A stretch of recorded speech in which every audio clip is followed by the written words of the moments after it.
Bonjour et bienvenue dans cette nouvelle vidéo. Aujourd'hui, nous allons aborder un sujet qui est tabou dans notre pays, l'argent, plus particulièrement le salaire et bien sûr le salaire du marchand de biens. J'ai décidé de faire cette vidéo parce que c'est un sujet qui est très peu débattu sur le net. J'ai pas trouvé beaucoup d'infos, je me suis dit que ça pourrait vous intéresser de savoir combien, comment et pourquoi on touche un salaire en tant que marchand de biens. Ça se passe juste après le générique.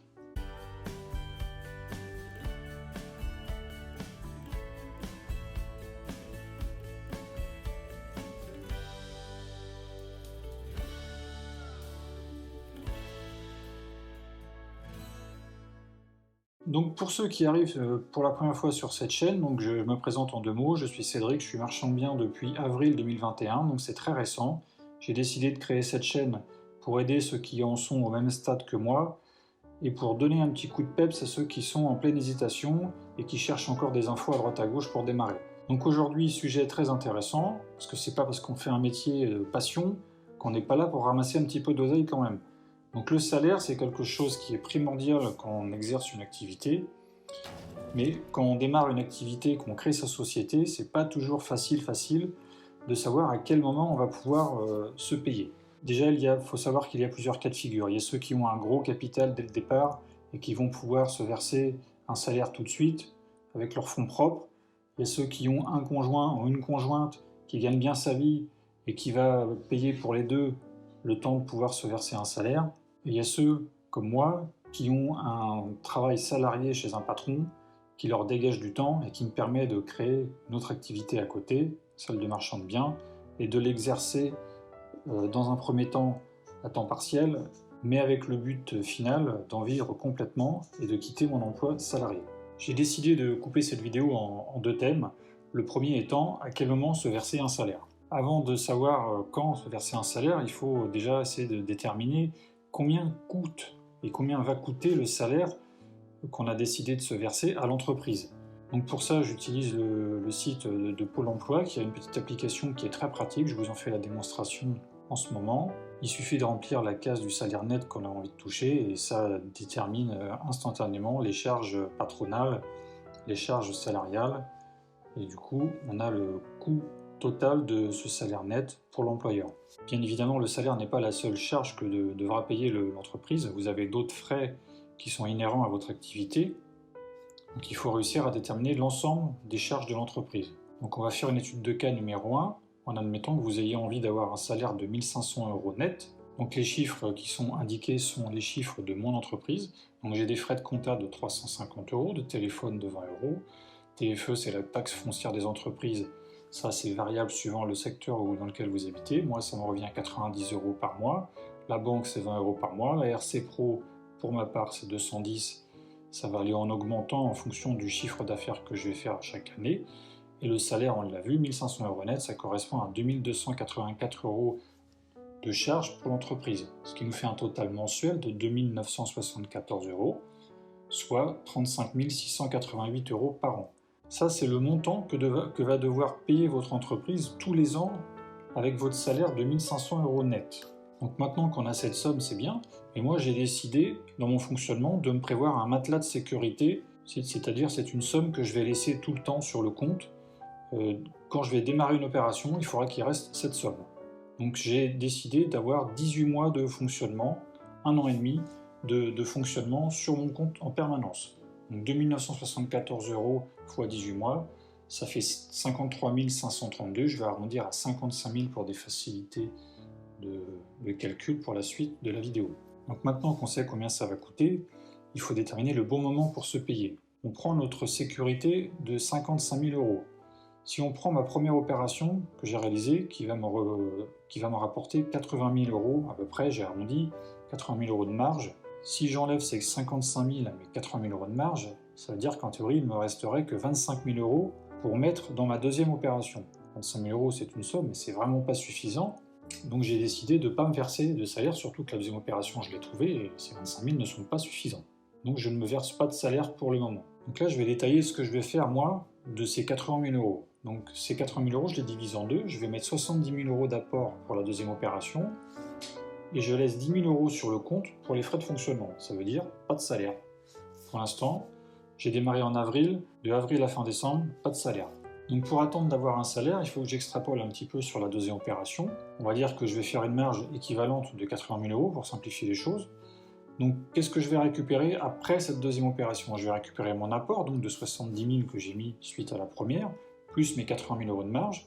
Là, je vais me retrouver sur mon compte en banque avec 150 000 € qui vont arriver d'un coup. Donc là, je pourrai me verser un salaire.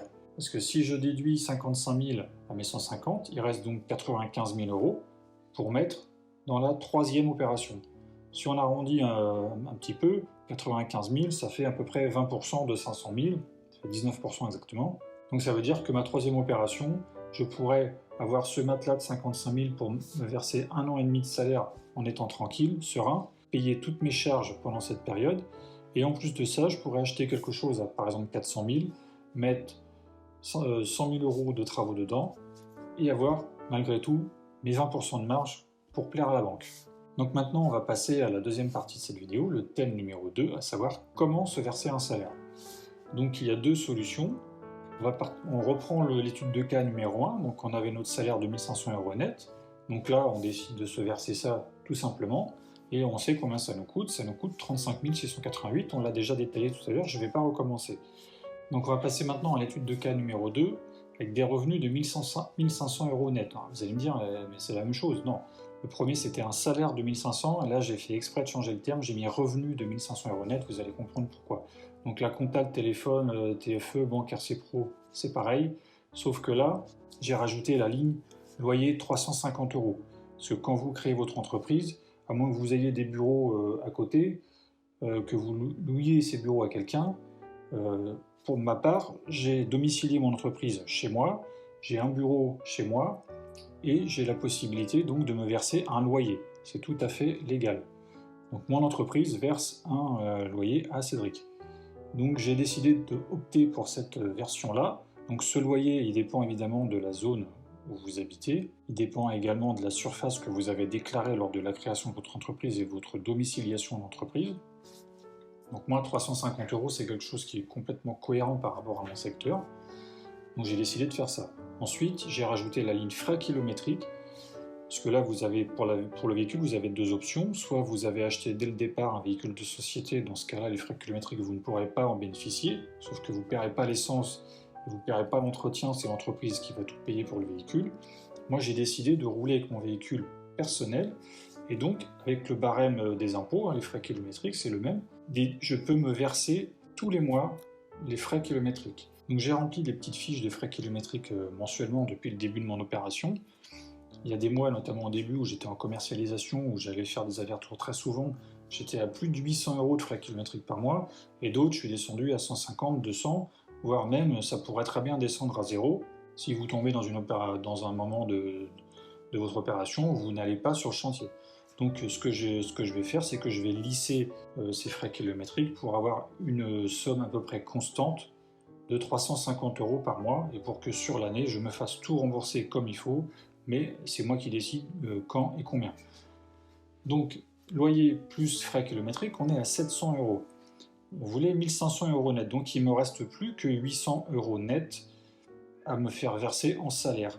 Donc ce qui équivaut, c'est 800 net à 1 089 €, charges patronales inclus. Donc si on additionne le tout, on se retrouve avec un total mensuel pour l'entreprise de 2 479, soit 29 748 € par an. Et comme vous pouvez le constater, par rapport au cas numéro 1, où je me versais 1 500 € net que en salaire, je fais économiser 5 940 € par an à l'entreprise.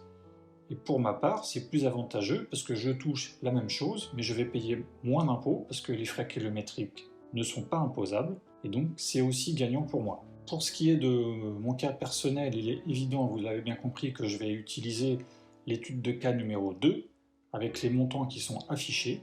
Donc j'ai l'intention de me verser pour l'instant un salaire de 1 500 € net à la fin de ma deuxième opération. Pour l'instant, de avril 2021 à la fin de ma deuxième opération, que j'espère fin août, début septembre 2022, je ne touche pas de salaire. D'où l'importance d'avoir un plan B en ce qui me concerne, un travail en CDI à côté qui me dégage du temps et qui me permet de pratiquer mon activité de marchand de biens à côté. J'espère que cette vidéo vous aura servi. Pour ma part, je vous souhaite une bonne soirée, un bon appétit, une bonne nuit, tout dépend à quelle heure vous regardez cette vidéo, et je vous dis à bientôt et merci. Au revoir.